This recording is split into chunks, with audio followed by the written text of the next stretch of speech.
Olá, amigos, olá, amigas. Estamos iniciando o nosso Economia e Desenvolvimento desta semana. 25 anos no ar.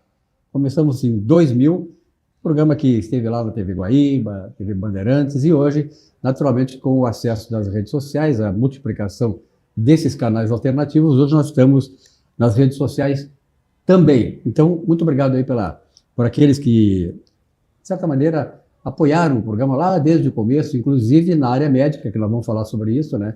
Que foi muito importante para que esse programa pudesse decolar e, ao longo do tempo, se consolidar. Por quê? Não é por minha causa, né? Mas porque nós trazemos aqui conteúdos importantes que acabam chamando a atenção e criando a expectativa do nosso telespectador. Então, muito obrigado àqueles que vêm aqui, como os de hoje estarão aqui, e àqueles que, ao longo dessa trajetória também, fizeram com que o programa se tornasse realmente conhecido, respeitado e, sobretudo, muito ouvido, muito visto e muito aplaudido. Muito obrigado para todos vocês. Mas nós vamos ter um evento importante agora, que é a área médica do Rio Grande do Sul. Eu tenho experiência para isso porque trabalhei também no Rio e São Paulo, e lá no Rio e São Paulo a área médica gaúcha é tida como a de maior padrão de qualidade do Brasil. Isso nos orgulha muito, e eu fico mais orgulhoso ainda porque eu, desde a década de 70, eu tenho uma relação muito grande com a Associação Médica do Rio Grande do Sul, com o Dr. Harry Greff, presidente lá e tal, e depois, junto com ele, nós acabamos lá inaugurando o Centro Amherst, que hoje é um orgulho para todos os gaúchos, né,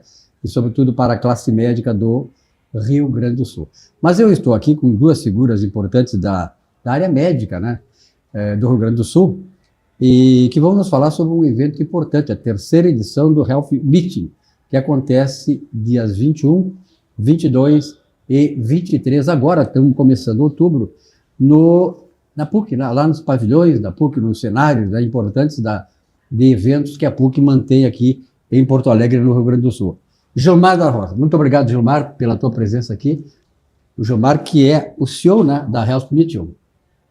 Sim, senhor. Obrigado, Silvio. Obrigado pela oportunidade. Tem uma história grande também na área médica, né? E sobretudo na área de dirigente, né, Gilmar? Na área de eventos, né? De eventos, né? Eu fui executivo da Feira Hospitalar em São Paulo por 16 anos. E em 2021 a gente saiu do grupo. Em 2022, então, nós criamos o projeto Health Meeting. É um projeto que tem... Exitoso já, né? Sim, a gente chegou num momento muito importante no Rio Grande do Sul, e nós conseguimos ter muitas conexões. Então, o Sindiospa, o Sindicato dos Hospitais, que a Alessandra vai falar depois um pouquinho, né, é o principal parceiro. Aí depois nós temos Unimed, Unicred, Sebrae, Governo do Estado, os principais hospitais, as universidades de medicina, os centros de tecnologia. Então, nós conseguimos criar, vamos supor, juntar uma sinergia total. A sinergia do ecossistema, né? Isso. Eu quero apresentar antes a Alessandra Deves. Alessandra Aliás, Deves. Eu tenho um amigo, eu não me lembro de onde é que eu conheci, é Deves também, né? Você tem uma família grande, né, Alessandra? Obrigado pela tua presença aqui, Dani. Obrigada, eu que agradeço, Silvio. E tu és a gerente executiva do Sindiospa, né? Tem uma ligação muito grande, estava conversando com vocês com o Sindiospa lá atrás também, né? Que me aproximou o Paulo Guzmão. Sim, Paulo Davi Guzmão foi nosso presidente por mais de 10 anos no Sindiospa. Que legal. O Sindiospa, e aliás, as instituições médicas aqui do Rio Grande do Sul, ela de certa maneira reflete a capacidade não só médica dos médicos gaúchos, mas a capacidade gerencial. São coisas diferentes. E tem muitos amigos médicos, viu, Gilmar, que dizem assim, eu sou médico, eu não entendo nada de administração. Quer dizer, ele deveria entender, ele entende, só que ele não quer se envolver. Mas o médico, como eu sou economista, eu sempre vi no médico, o médico é um cara muito mais detalhoso, ele é um cara ele vai muito mais a fundo das coisas quando ele está interessado, e por isso que o médico, quando ele é administrador, ele também sabe administrar muito bem. Mas, Gilmar, falando do evento, é agora na PUC, 21 a 23, a expectativa para esse evento? 21 a 23 de outubro. O ano passado a gente teve uma circulação já de 15 mil pessoas.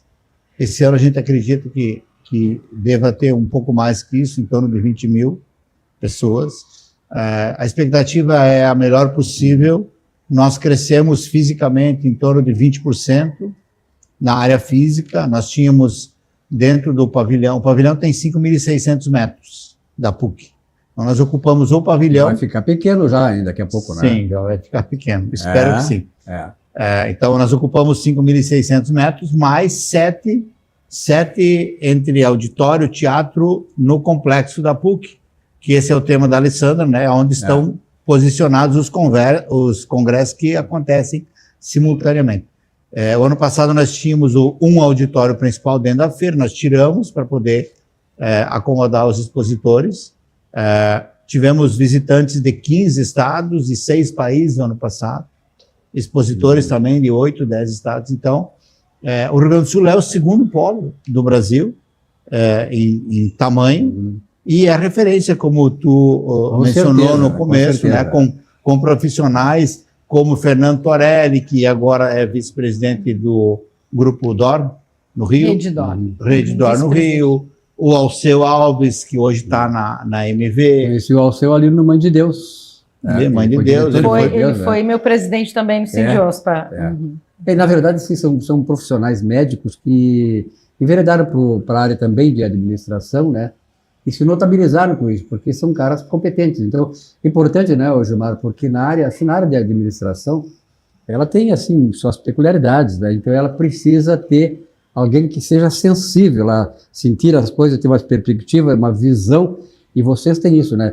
Eu vejo assim, Gilmar, que, por exemplo, esses congressos médicos, eu tenho participado, inclusive, fora daqui, eu fico impressionado em ver como nós somos competentes para isso.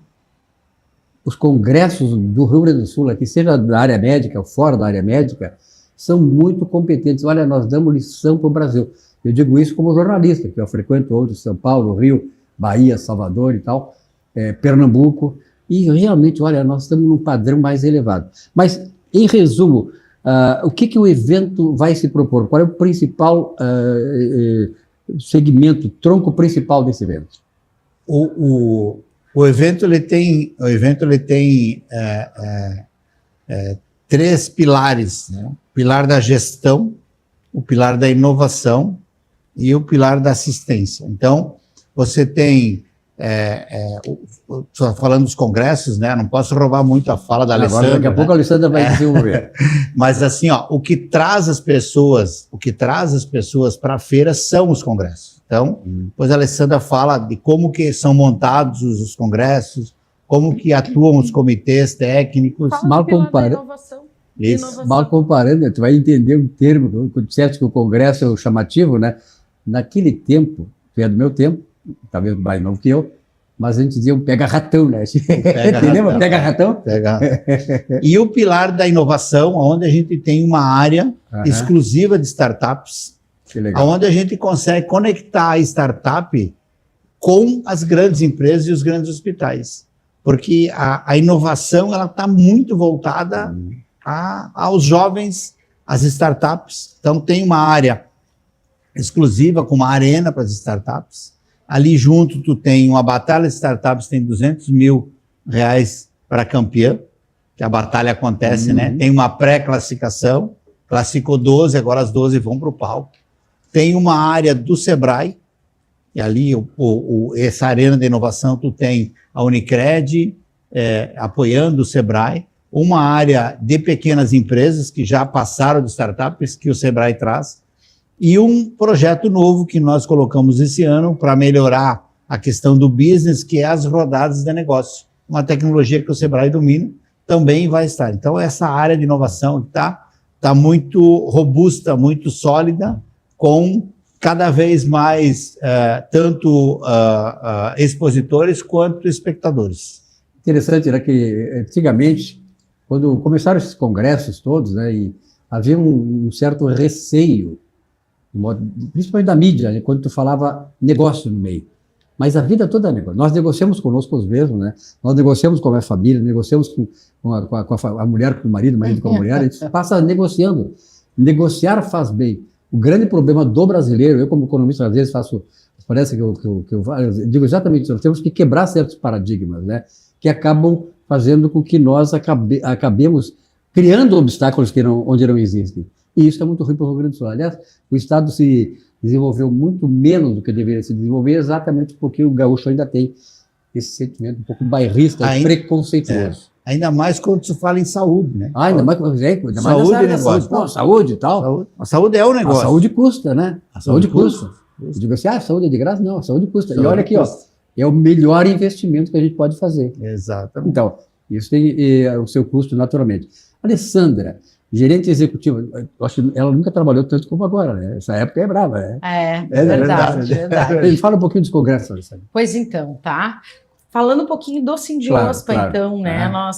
O Sindiospa tem o propósito de fortalecer a gestão das empresas. Nós estávamos falando do médico gestor. O médico, quando ele abre a sua clínica, vira uma empresa, precisa entender de gestão. Então, o Sindiospa sempre trabalhou muito apoiando a gestão das empresas, instituições de saúde. Somos um sindicato patronal. Na minha diretoria, eu tenho é composta pelos CEOs dos principais hospitais, né? Ernesto Dornelles, Divina Providência, Moinhos de Vento, Mãe de Deus, Hospital de Clínicas, São Lucas, Hospital Banco de Olhos, Grupo Conceição e Cardiologia. Essa é a base do Sindiospa, né? E a minha certo, diretoria... né? Esse pessoal tem que dar certo, né? Tem que dar certo, né? Nós, então, com esse propósito de fortalecer a gestão das empresas, nós já trabalhamos com eventos há mais de 20 anos. Foi, inclusive, o Dr. Guzmão quem começou a criar os comitês técnicos no Sindiospa. Eu me lembro. Eu estou na instituição há 23 anos já, estou na área da saúde há 25 anos, e então nós começamos a criar os comitês com o objetivo de discussões dos principais problemas do setor distribuídos por área, Silvia. Então, eu tenho mais de 15 grupos hoje no Sindiospa, como farmácia, faturamento, controle de infecção, comitê jurídico, recursos humanos, são mais de 15 grupos. Então, com esses grupos, eu organizo comissões científicas para elaborarem os programas, né, dos eventos. Então, na primeira edição da feira, nós, quando fizemos a parceria, nós colocamos, então, os eventos que o Sindiospa já fazia. Eu estava na 7ª edição da Jornada de Farmácia, eu tinha um evento de suprimentos, que é dos gerentes de compras dos hospitais, a gente colocou os nossos eventos. No ano passado, nós fizemos parcerias para tornar essa área de conhecimento mais robusta. Então, nós trouxemos eventos novos, como a Jornada Internacional de Segurança do Paciente, né? Trouxemos... Isso é importante, aí, segurança do paciente. Sim, sim, essa temática, todas as temáticas são importantes. Mas essa é inovadora, né? Essa é uma inovação lá do... É uma inovação. Mas o que eu gostaria de salientar é que o evento, ele é mais amplo do que só o médico, ou só o médico gestor. Nós atraímos profissionais de saúde de diversas áreas devido às nossas temáticas, né? Esse ano nós temos 22 eventos entre congressos, fóruns e jornadas, nos 3 dias, são 8 salas com eventos simultâneos, né? Nessas áreas, controle de infecção, processamento de produtos para a saúde, que é a esterilização de materiais, suprimentos, farmácia. A parceria com o Fernando Torelli é o evento do CEO. Então, o gestor, né, o gestor hospitalar e de clínicas, ele está convidado a participar conosco deste evento, que é a 14ª edição do workshop Novos Caminhos para a Saúde, né, um evento de gestão hospitalar. Além disso, fórum de inovação, né, muito conteúdo. Temos muito conteúdo. Vale a pena o que não falta olhar o são site. Conteúdos diversificados, né? Isso Exato, é importante, né? Exato, diversificado. No ano passado, nós fizemos uma incursão pelo interior, visitamos diversas cidades, convidando os hospitais, os CEOs dos hospitais para estarem conosco aqui e trazerem os seus gestores, porque daí o gestor escolhe o evento que quer ir, dependendo da sua área, né? Então, o setor de saúde é muito abrangente e a gente, então, entende que essa área de conhecimento deve ser diversificada cada vez mais. Uma das coisas que eu elogiei quando eu recebi o programa foi o seguinte: eu há muitos anos, há 25 anos, eu palestro sobre a economia comportamental. A economia comportamental ela não é tão antiga, ela foi criada há uns 20 e poucos anos, e ela inclui a espiritualidade no trabalho. Então, hoje eu tenho na parte da economia comportamental essa espiritualidade no trabalho. A espiritualidade do trabalho não tem nada a ver com religião, pelo contrário, né? Ela é uma questão crítica do ponto de vista de que nós temos a nossa dimensão corporal, corpo, alma e espírito, né? Quando tu é médico, então se tu não tratar o ser humano do ponto de vista abrangente, das suas 3 dimensões, a cura talvez não vá acontecer 100%, ou seja, nós estaremos tendo alguns problemas no percurso da cura, de se levar à cura. Então, eu estou vendo que vocês têm aqui o primeiro fórum de medicina e espiritualidade. Parabéns, eu acho que essa é uma das coisas que hoje está chamando muita atenção, em vários congressos aí já estão incluindo a espiritualidade. Portanto, eu acho que vem nesse sentido aí, né? Comenta. Obrigado, Silvio. Sim, a gente sempre... Eu não sou médico, tá? Eu sou contador, administrador. Tá claro. Mas tu já sabe, tem um conhecimento médico também. Né? A vivência, a gente sabe, das ervas eu entendo, da medicina natural eu conheço, né? O tempo de colono. A ideia é que a gente cada vez mais, né? A Alessandra, além de ser a gerente executiva do Sindiospa, ela é a curadora científica do projeto dela, que coordena todos esses congressos. Então, medicina e espiritualidade, a gente quis trazer por vários motivos. Por isso que tu acredita, que eu acredito, a Alessandra também acredita, de que nós somos muito mais do que um corpo. E muitas vezes a nossa doença ela tem a ver com a alma e não com o corpo. O corpo só somatiza aquilo. Aliás, tem estudos sobre isso, que eu, como trabalho nisso, eu tenho acesso. 90% das enfermidades elas têm um componente mais importante, a espiritualidade. Exato. Ou a falta de. Enfim. Exatamente. Então, nós trouxemos esse evento. A gente demorou um pouquinho para colocar os palestrantes lá, enfim. Mesmo sem colocar os palestrantes, só pelo título, já tinha, acho que 60 pessoas lá que se inscreveram. Né? Vai ser no segundo dia. Eu vou te contar uma coisa aqui, porque no final da década de 90, eu fui fazer uma palestra na maior indústria brasileira que fica em São Paulo. O nome do cara, o dono é Antônio Hermílio de Moraes. Opa! Deve saber quem era. Sim. Aí o Antônio Hermílio que me convidou, ele me recebeu no aeroporto, fez a palestra, estava na volta, ele me levou para o aeroporto. Eu cito isto, não para a questão minha eu já passei da idade de querer me exibir, como dizia o Goiânia, mas para refletir. Ele me levou do evento até o aeroporto, e na saída ele disse assim: Silvio, eu gostei muito da tua palestra, eu toco nesse troço de espiritualidade, porque eu vou te dizer uma coisa, o doutor Emílio já faleceu, e até uma homenagem para ele. Ele disse: sabe que eu sou o maior industrial brasileiro. Eu tenho empresas aqui fora do Brasil, mas eu não sou feliz. Aquilo ali, rapaz, aquilo ali me deu eu fiquei chocado com aquilo que eu vi de um cara daquele, né, que riquíssimo, isso. Tinha tudo. Tudo. Mas, enfim, então, essa questão, muitas vezes, tem a ver com isso, a falta dessa dimensão que a gente não dá muita importância. E que hoje, graças a Deus, né, estamos vivendo, porque nós vivemos 4 grandes momentos na humanidade. A escravidão, nós tivemos a escravidão, depois a máquina, depois o conhecimento, que nós estamos vivendo, e agora a nova marcha, 4º grande momento da humanidade é a espiritualidade. Por quê? Aí a gente chega a essa conclusão, porque o ser humano nunca teve tanta coisa boa, tanto conforto, tanto dinheiro, né, tanta inovação, como vocês falam muito disso, por que ele não é feliz? Então esse é o grande problema. Essa é uma das nossas temáticas, Felicidade no Trabalho, está no nosso evento, o 2º Fórum de Tendências e Gestão de Pessoas para Lideranças da Saúde, que acontece no 3º dia, um evento que foi uma surpresa para nós no ano passado, e então temos a 2ª edição no dia 23, no turno da manhã. Que beleza. Eu também gostaria de salientar a importância da gente ter esse evento aqui no Rio Grande do Sul. Né? O Rio Grande do Sul é um polo de saúde e é o 2º maior polo de saúde no Brasil. E a gente, então, está trazendo esse evento para o Rio Grande do Sul, para o nosso estado, mas com o intuito de não só dar força e suporte para o estado, mas também trazer todo o Brasil para cá. Então, como nós já tivemos... gente de fora também ou não? Sim, como nós já tivemos, né, de visitantes de outros países, nós já estamos trabalhando mais forte para o ano que vem a internacionalização da feira. Então, é um evento que está crescendo, né? Ele já iniciou um projeto grande com o apoio do governo do estado, com grandes parceiros como a Unicred, o Sebrae, a Unimed.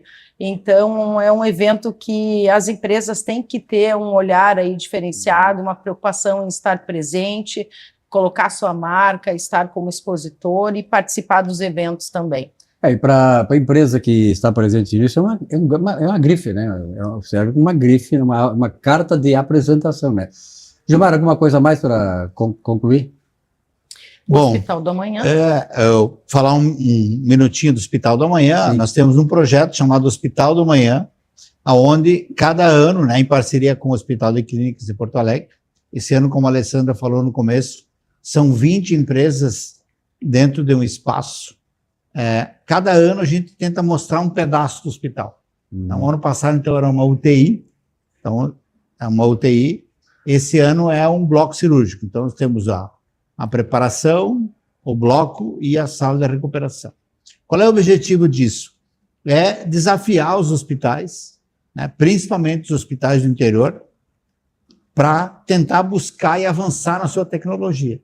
Então, o ano passado a gente teve hospitais do interior olhando aquela UTI dizendo assim, meu Deus, que coisa, né?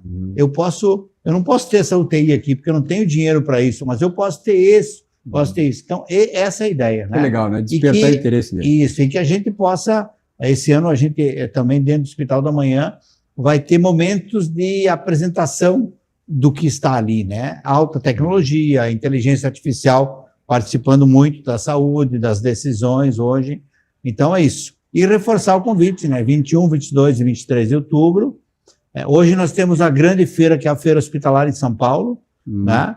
Os nossos congressos estão no nível de São Paulo, com certeza, os palestrantes, muitos são, inclusive, são os mesmos, então é uma oportunidade, né? Claro. Hoje nós temos mais de 300 mil profissionais da área de saúde. Quantos desses conseguem ter tempo e dinheiro para ir a São Paulo? Então, aproveita a oportunidade, está aqui no quintal de casa, feito por gente nossa, por garantia de qualidade. Garantia de qualidade. A programação completa está no site. Isso, qual é o site? www.hmbrasilfeiras.com.br. Aí embaixo para vocês conferirem. Sigam nas redes sociais também, Health Meeting Brasil. Curtam, compartilhem. Estejam lá conosco. Um grande abraço. Parabéns. Muito obrado. Sucesso, estarei lá acompanhando. Porque com certeza. Além de tudo, sou um camarada que gosta de ver conteúdo, né, de ouvir e de aprender, né, porque o nosso pessoal da área médica aqui é muito competente. Muito obrigado para vocês, então, e até uma próxima oportunidade. Obrigada a você. Muito obrigado.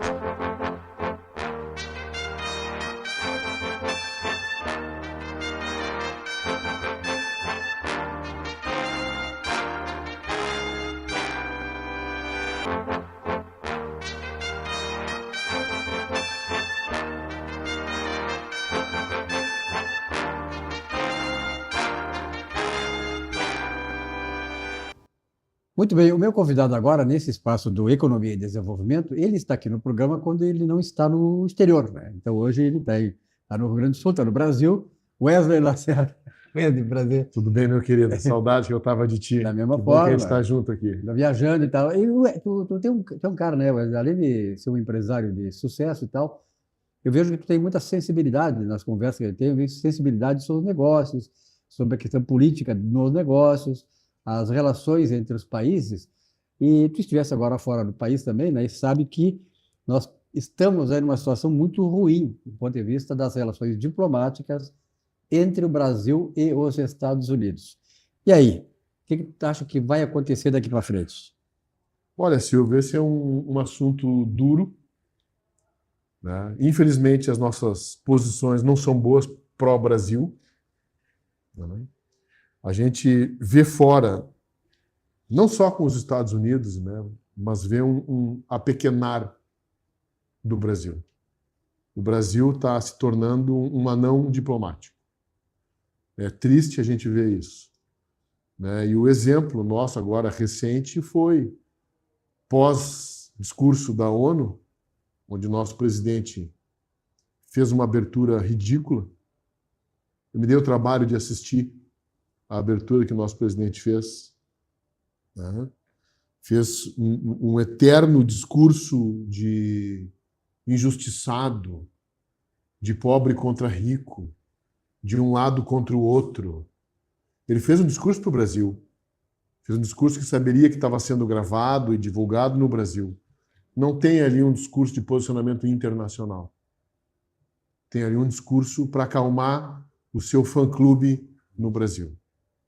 Aliás, Triste. acalmar e, sobretudo, ganhar o apoio, né? Porque, na verdade, ele falando para esse público, ele se vitimizou e tal, coitado do Brasil, está sendo perseguido, etc. e tal. É muito dele isso, né? Não, ele vem com esse negócio porque é multilateralidade. Mas não diz o que ele entende por multilateralidade. Certamente ele nem sabe o que é isso. Ele precisa de chavões. Cara, assim, ó, é triste a gente ver um estadista não, um representante de Estado nessa posição. E a mais recente foi a covarde posição dele, né? Ficou com medo de uma reunião direta com o presidente Trump. Não tem tamanho para discutir com o presidente Trump. Já havia sido desmascarado quando entrevistado pela mídia amiga do Brasil, né, todo mundo fala que Trump não deixa, não quer, não fala, não tem oportunidade, não consegue marcar a agenda. Quando interrogado por uma repórter internacional, ela foi muito clara. Mas o senhor tentou ligar para ele? Resposta do nosso amável presidente: ele não quer falar. Mas o senhor tentou? Mas ele não quer falar. Mas o senhor tentou? Mas ele não quer falar. Ou seja, ele nem tentou. Aí, quando encontrou com o Trump no corredor da ONU, o Trump botou ele numa saia justa de negociador, inacreditável.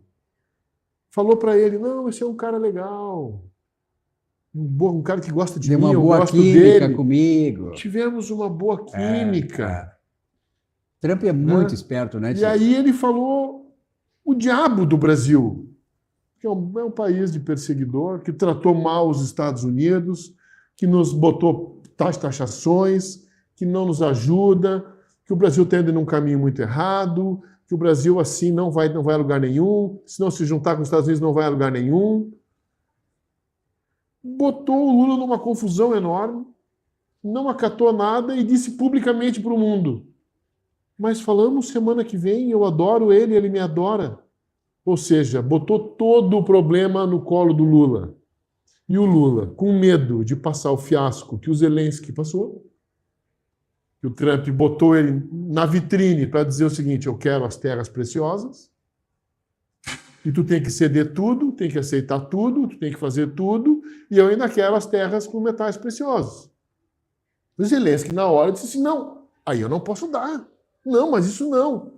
E aí caíram de pau ele e o Cheney, que é o vice-presidente, em cima do Zelensky. O Lula está assim, morrendo de medo, para não usar uma expressão que é que eu estou com vontade de usar.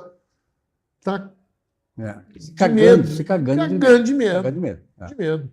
Né? E aí agora, na semana que é para ter a agenda, o nosso digníssimo presidente diz: não tem espaço na agenda. Agora vamos pensar nós o que isso significa. Não, que eu tenho muitos eventos da COP30, eu tenho muitas reuniões com um grupo de mulheres empreendedoras. Cara, todas reuniões importantíssimas.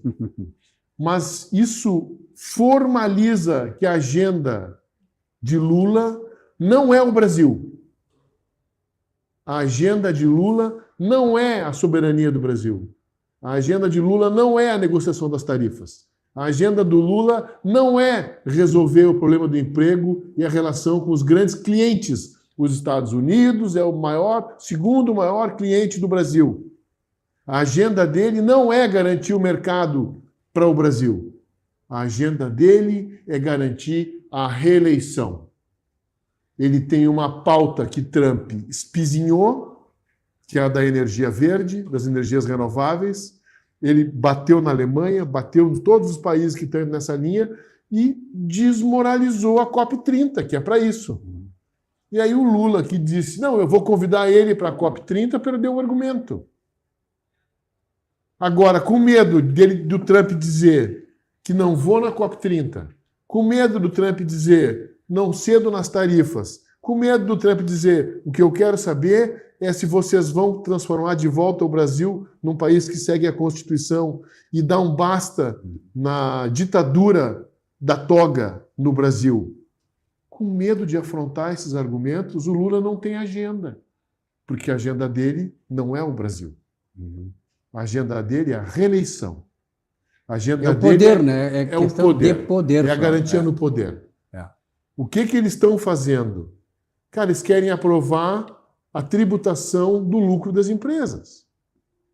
E aí estão querendo pintar uma lógica onde a direita e os empresários são contra a isenção de impostos para as pessoas até R$5.000. Mas que pensamento de macaco! Pensamento burro! Primeiro mês que nós estamos tendo com o novo IOF, recorde absoluto de arrecadação com o novo IOF. Não tem uma vírgula de melhoria nos gastos. Aí eles associam o aumento de receita à redução de planos sociais, de benefícios sociais. Mas não fala uma linha de redução de despesa. Nós podíamos manter todos os planos sociais e reduzir despesa. Não pode mais voar de jatinho privado. Não pode mais manter 40 ministérios. Não pode ter 40 ministérios. Não pode levar uma tropa de 100 pessoas para a ONU. País rico que se dá a dignidade não faz isso. Cara, O Trump vai com uma turminha ali de 10, 12 caras só, cara. Oh. é ridículo, ridículo. E eu indignado, cara, eu estou indignado com essa coisa. Nós temos... Porque assim, o meu mercado é no Brasil. Eu atuo no Brasil, vendo no Brasil, a mesma maioria dos meus negócios é no Brasil, né? E eu estou vendo os meus clientes sofrerem. O meu mercado encolher. E aí este maluco coloca a discussão de que tiramos o Brasil do mapa da fome. Faz 20 anos que ele diz isso, não é? Não. Ele já tirou o Brasil todas as vezes do mapa da fome. Só ele que tirou o Brasil do mapa da fome. Mas a questão é o seguinte, quem é que está pagando? Ele não deu dignidade para o povo brasileiro. Ele não deu trabalho para o povo brasileiro. Aliás, o que ele deu para o povo brasileiro é vergonha de ter um camarada como ele na presidência, que, aliás, só está lá por malabarismo, e não podemos dizer outra coisa, que a Suprema Corte fez para tirar ele da prisão e botar ele como chefe de Estado. No final é triste, né, cara? Porque é um discurso populista, é um discurso nós contra eles, que encontra guarida em muitas pessoas da nossa população, mas que vai levar o Brasil para uma bancarrota. Então, eu, que sou uma pessoa que tem uma condição mais segura de vida, não faço investimentos no Brasil hoje. Não, é muito triste o que eu estou dizendo. Não, e de outra coisa... Eu prefiro ficar com o meu dinheiro quieto, prefiro ficar com o meu dinheiro até estudando e levar para fora do Brasil, do que investir no Brasil. E assim, cara, eu sou o cara mais otimista do Brasil, do mundo. Eu sei disso. É a primeira vez que eu venho aqui no teu programa. Nós trabalhamos juntos há mais de um ano em que eu estou com essa tristeza de dizer o seguinte, não faço novos investimentos no Brasil por enquanto. E o mais grave não é só isso, mas gente como o Wesley, empresários como ele, não é só ele, tem dezenas de empresários que estão pensando isso. Quer dizer, esse camarada veio para destruir o Brasil. A estrutura que nós tínhamos do ponto de vista econômico, empresarial e tal, está indo para o ralo. Quer dizer, e isso é uma coisa que lá adiante, como é que vão fazer para recuperar o Brasil? De novo, quer dizer, o Brasil dá um passo para frente, 4 para trás. Quer dizer, é muito difícil, né? Então, nosso tempo, cara, isso é um ponto para a gente seguir a nossa discussão no segundo momento. É de tirar a esperança, né? Porque é o seguinte, vamos supor que o Lula não ganhe a reeleição. Tá? E 26 mude o governo. Vai precisar 2 anos para inverter a tendência. E aí começar a trabalhar para ou seja, no pepino que a gente está hoje, mais 2026, a gente vai levar 27, 28 para botar a cabeça para fora. Tá? E aí, meu amigo, sabe-se lá o que vai acontecer nesses 2 anos aí? É duro. Brandon, mas vamos confiar. Confiar em Deus. Obrigado. Um abraço, Não, até a próxima. vamos manter a nossa saúde. A gente com saúde faz um milagre. Com certeza.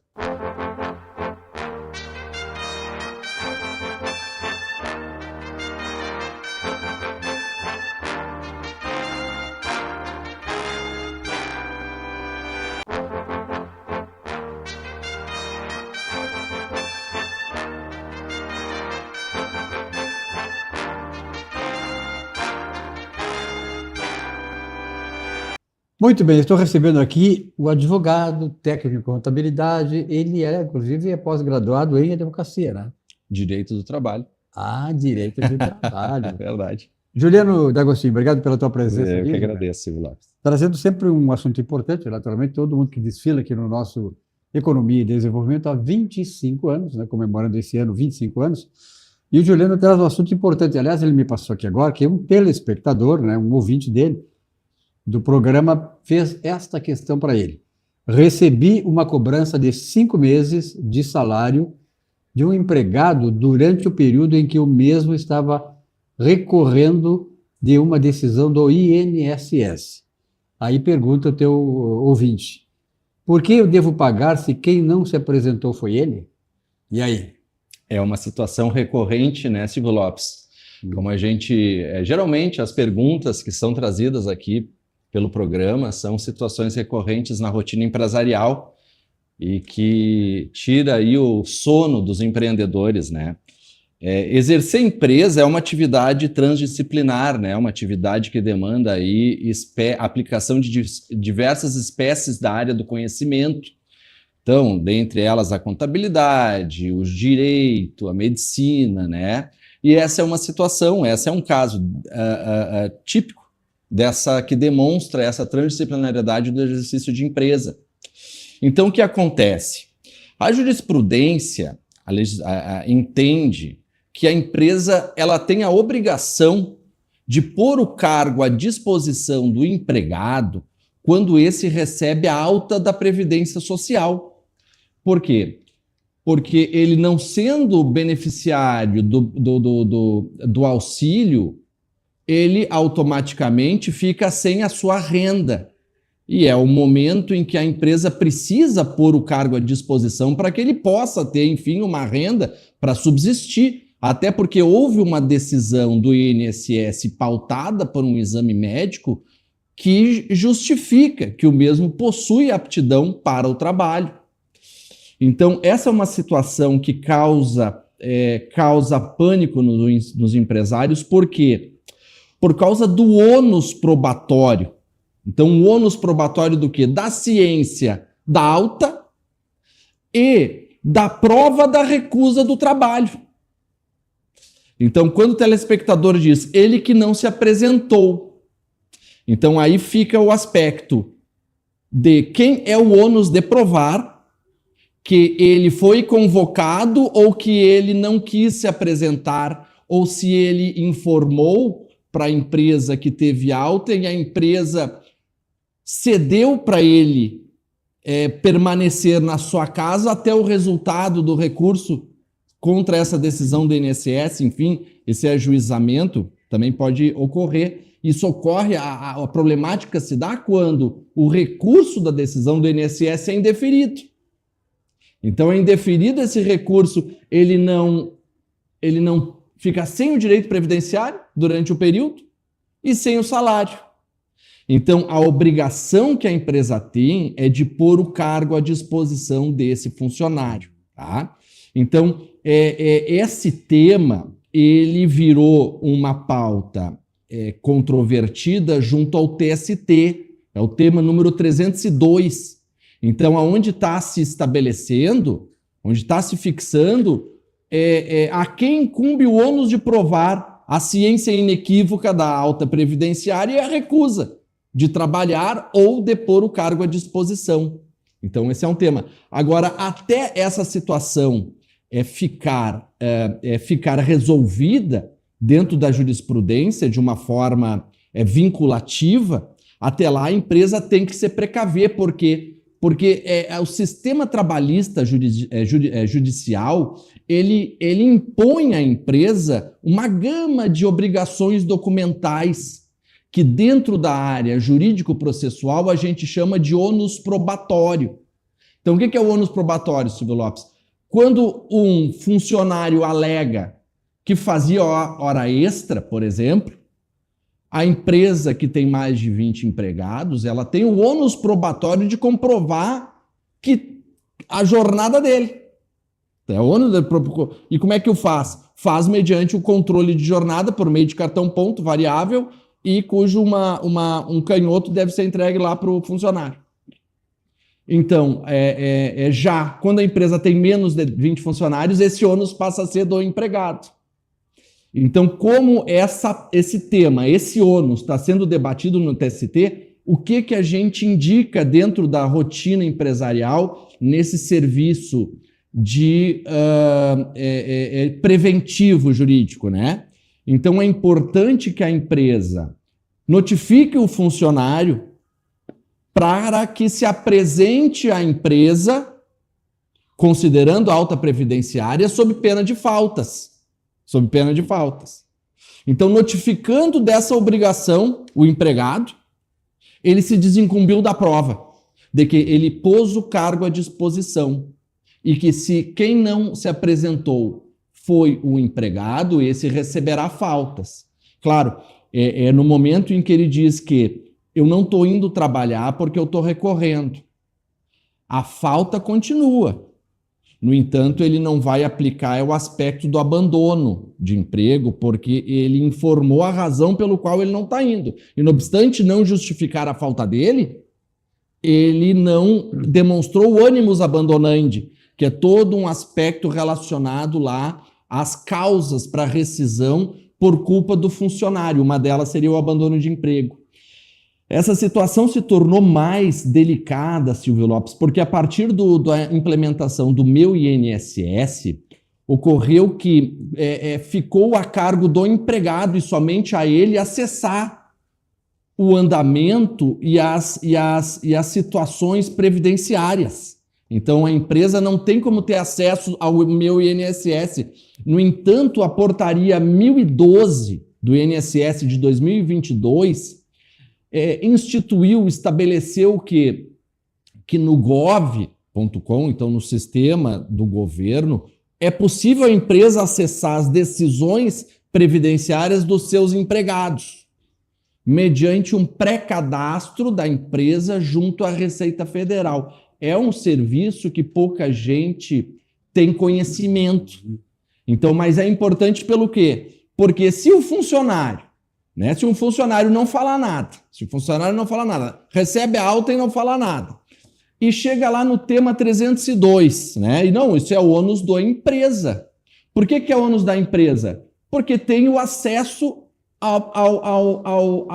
ao link do andamento previdenciário dos seus empregados, e poderia ter feito esse controle e não o fez. Sendo que essa é a obrigação do mesmo fazer, na medida em que ele tem o domínio das situações contratuais. É o empresário que possui o domínio das ordens, é a ele que se é imputada a responsabilidade pela fiscalização, pela eleição e pela ordem propriamente dito, Então, ele tem essas obrigações aí contratuais, que depois refletem no ônus processual dentro da justiça, em que ele acaba se onerando ou se desonerando conforme o entendimento da jurisprudência naquele momento, dado momento histórico, Então, o telespectador, ele deveria ter um controle, primeiro, um controle das decisões previdenciárias dos seus empregados, por meio do acesso através do cadastro na Receita Federal. Então, verificando que o benefício previdenciário foi encerrado, imediatamente notificá-lo. De que ele precisa comparecer na empresa para ocupar o cargo de trabalho considerando a alta previdenciária.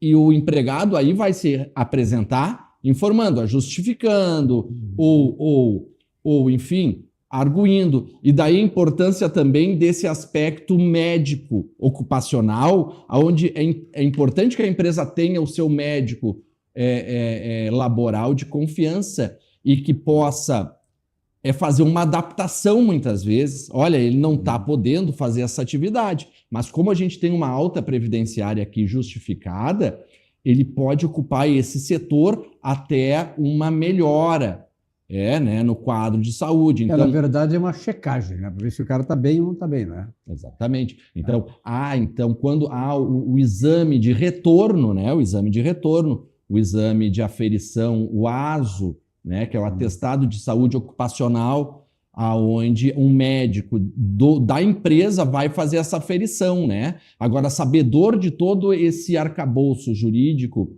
esse médico tem que fazer a medida que seja segura para a saúde do empregado e segura também para a empresa, a partir do laudo do INSS, né, e das aferições que pautaram aí o encerramento daquele benefício. Perfeito. Preserve os interesses de ambos, né? Exatamente. Juliano, eu aprendi muito com essa eu quase não interrompi, porque realmente tem sido muito didático, né? E passar essas informações que eu tenho certeza que interessou para muita gente aí. Obrigado, até a próxima. Eu que agradeço. Um abraço, Silvio Lopes. Valeu.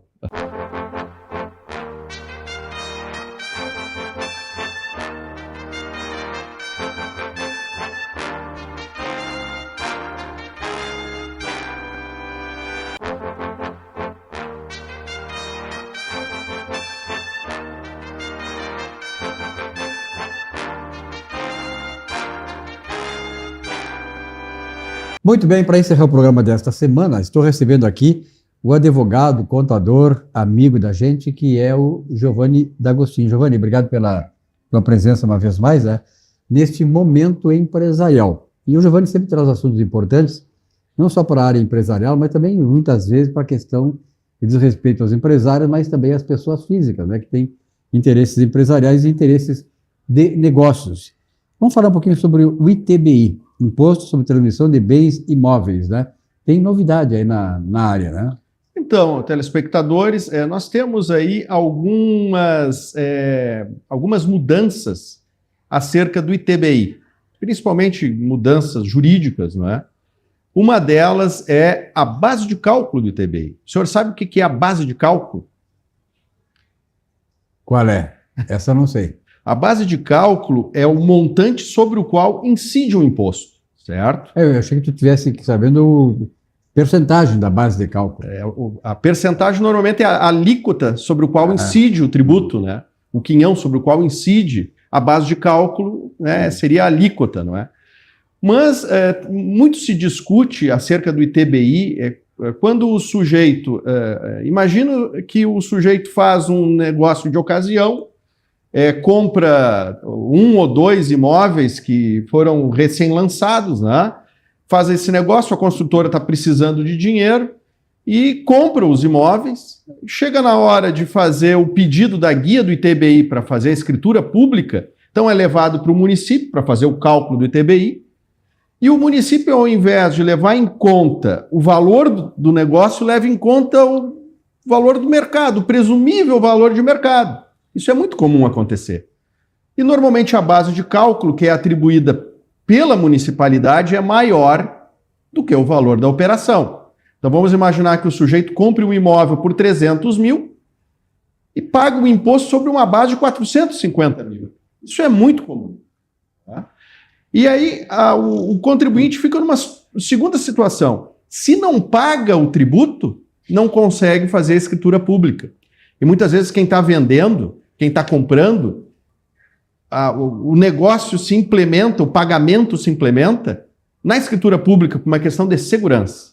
Então, muitas vezes o contribuinte acaba pagando o tributo, mesmo sobre uma base maior do que a base, que é o efetivo valor do negócio, né, para fazer a escritura pública. Para realizar o negócio, enfim, né, oficialmente. Para implementar, para realizar o negócio em si. Contudo, recentemente o Judiciário vem tendo entendimento de que a base de cálculo do ITBI é o valor efetivo da operação e não necessariamente o valor de mercado. Então, nesses casos, eu aconselho, caso o contribuinte tenha pressa para fazer a negociação à escritura pública, pague o ITBI e depois busque na Justiça o direito de reaver o pagamento a maior, não é? Isso pode acontecer até mesmo, quem sabe, aí, com um mandado de segurança, tendo em vista que essa matéria é uma matéria que está relativamente pacificada no judiciário. Então, se o telespectador tiver o interesse, um recente julgado, uma apelação cível, sob a relatoria do Dr. Irineu Mariani, julgado em junho de 2024, estabelece exatamente o que eu estou dizendo agora, né? Trazendo, inclusive, precedentes do STJ. Então, esse é o assunto que eu vim trazer para os telespectadores sobre a base de cálculo de ITBI. Eventualmente, caso o contribuinte prefira discutir previamente, né, tenha a oportunidade de discutir previamente acerca do pagamento do tributo, nada impede de quando a prefeitura encaminha a guia para pagamento, entra com uma ação judicial, quem sabe até um mandado de segurança, para previamente pedir para que o valor da guia seja alterado, né, para que seja considerado o valor, então, do efetivo negócio, né, do efetivo contrato de compra e venda, e não o valor de mercado.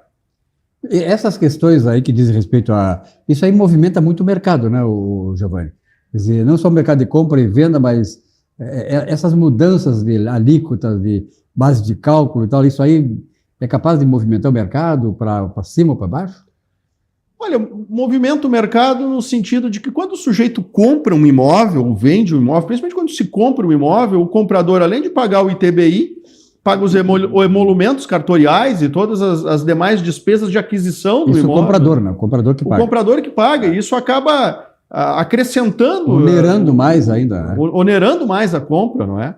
Então, essa é uma matéria importante para o sujeito reaver, né? Reaver os valores. E ainda tem uma questão reflexa, a questão é essa da base de cálculo do ITBI.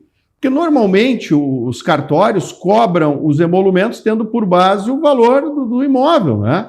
Então, se a prefeitura arbitra o preço de mercado do imóvel sob determinada grandeza, né, é possível que o cartório também cobre os emolumentos em cima daquela grandeza. Né? Então, desconstituindo aquela grandeza, também pode-se, quem sabe, ali na frente, buscar essas duas quantias que foram pagas indevidamente. Giovanni, uma das coisas que muitas pessoas me perguntam, até porque eu entrevisto vocês, que são especializados no assunto, qual é o bairro de Porto Alegre hoje mais valorizado do ponto de vista de metro quadrado? Tu tens essa informação? Olha, nós temos os bairros de classe média alta, não é? Que são bairros históricos. Acho que ali Bela Vista, Higienópolis, Moinhos de Vento, normalmente são esses. Agora, tem os bairros que estão em plena pujança, né? Nós pegamos ali o Cristal, na altura do Shopping Pontal, ali, aquela região da orla do Beira-Rio, né? É um bairro novo, dá para se dizer, não sob o ponto de vista histórico, mas sob o ponto de vista de infraestrutura, não é? Foi basicamente o legado da Copa, né? Que ficou ali concentrado ali naquela região, né? Temos o Menino Deus, enfim, nós temos o Porto Alegre tem diversos bairros aí com os valores valorizados dos imóveis, eu acredito que sim. E para onde é que Porto Alegre pode crescer mais hoje, Giovanni? Essa é uma pergunta assim que eu te faço, porque eu ando muito em Porto Alegre, eu estou aqui desde 1967, e Porto Alegre cresceu muito, não só na Zona Norte, evidentemente, mas na Zona Sul, e parece que agora está crescendo mais ainda, né? Porque houve um certo esgotamento da região norte. Porto Alegre é um município muito bonito, né? Que tem ali potencialidades para... E peculiaridades, né? Aqui a Zona Sul, por exemplo, tu falasse na área do Beira-Rio, ele tem não só o Beira-Rio, mas tem os shoppings, tem o Rio, enfim, né? Aquela área toda que dá uma atração para o bairro. Eu acho que agora que está começando a se explorar em prol da comunidade mesmo a questão da orla do Rio Guaíba, não é? Porque o Rio Guaíba ficou há muito tempo a comunidade, o poder público dando as costas para o Rio Guaíba, né? E o Rio Guaíba é muito bonito, eu acho que Porto Alegre tem muito que crescer, mas tem muita gente saindo do Rio Grande do Sul, né? Está tendo um êxodo aqui do Rio Grande do Sul, as pessoas saindo, porque o Rio Grande do Sul está numa decrescente sob o ponto de vista econômico, não é? É possível mudar esse status. Há décadas atrás acontecia o contrário, as pessoas vinham para o Rio Grande do Sul para procurar aqui melhoria de vida, trabalho, né? Oportunidades, né? Agora está acontecendo o contrário, mas o futuro do Rio Grande do Sul só depende de nós, essa que é a verdade, enquanto sociedade. Né?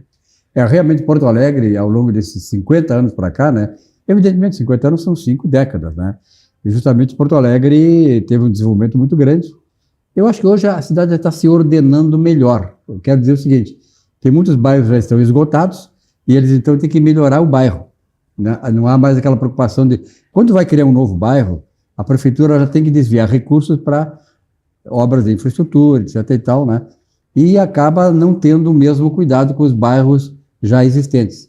Então, me parece que esses bairros que já estão consolidados, eles passam a ter agora a preocupação de qualificação do bairro. Ruas, novos prédios, enfim, as pessoas arrumando as suas casas. Eu acho legal isso. Eu tenho participado de Porto Alegre, em vários bairros, e tenho observado isso. Quer dizer, eu acho que a cidade está ficando mais bonita, Porto Alegre. Eu acho que o poder público, né, a prefeitura, as instituições municipais de Porto Alegre tinham que dar uma atenção para o centro histórico, né? Eu acho que tem que valorizar a história da cidade, o centro histórico passa por isso. Eu acredito que tem que haver ali no centro histórico uma retomada da população no centro histórico. Incentivar o retorno de moradores que saíram. E até outra coisa, tu tocaste num ponto que é importante, né? Porque o fato de tu pintar uma casa antiga não quer dizer que tu está agredindo, pelo contrário, tu estás conservando. Então aqui tu pode ver se quem conhece a Havana, Cuba, né, vê aquelas áreas totalmente desassistidas, as ruas como são, né? Então nós temos alguma área em Porto Alegre, na zona central, que parece que estamos em Cuba. Quer dizer, as ruas não estão, as casas demolidas, mas se preserva. Ora, tem que conservar as casas, né? Giovanni, obrigado pela tua presença aqui, estamos chegando aí, o Giovanni está voltando aqui para te assistir, né? É importante isso. Bom, Giovanni, muito obrigado pela tua presença aqui, tá aí, trazer essas... falei no Juliano, né? O Juliano tá chegando aí, o Juliano é gente boa, né, cara? Sim, é verdade. Mano, um abraço para ti, uma ótima semana de trabalho, e nós ficamos por aqui nesta semana com o nosso Economia e Desenvolvimento. Uma bela semana de trabalho para todos vocês, um novo encontro na semana que vem. Até lá.